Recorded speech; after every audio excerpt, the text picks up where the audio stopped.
Mais avant cela, je vous propose de jeter un œil sur l'actualité de ce jeudi en Bretagne, en commençant par cette marche silencieuse cet après-midi à Binic, dans les Côtes-d'Armor. Une marche en hommage à Thierry Morfoys, ce chauffeur de poids lourd décédé il y a tout juste un an, après avoir chargé des algues vertes dans son camion. Gilles Le Morvan, Jean-Marc Seigné.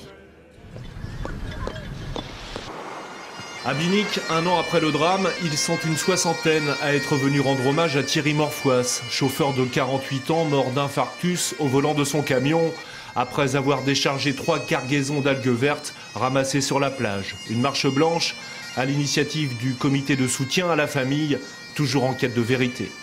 Aujourd'hui, on n'a pas encore fait notre deuil. Non. Voilà ce qui se passe. Et on ne sait toujours pas, on sait la vérité. Mais maintenant, il faut que le tribunal maintenant dise oui. Voilà, ça s'est passé comme ça. Thierry est bien mort empoisonné. Voilà. On sait qu'il est empoisonné, tout le monde le sait. Parce qu'on a eu quand même les professeurs qui le savent. Ils nous l'ont dit, ça a été marqué dans les journaux. Bah, il faut que maintenant, comment la doyenne des juges dise oui, voilà, Thierry Morfoys est bien mort empoisonné. Voilà. À l'automne, l'affaire avait été classée, pas de lien de cause à effet avéré entre le décès et les algues. Depuis, on le sait, une instruction est en cours, la famille a déposé plainte contre X pour homicide involontaire.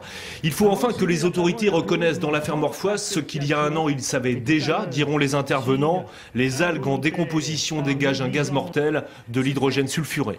Que les doses puissent être mortelles lors de la décomposition des algues, les autorités le connaissaient depuis plusieurs années.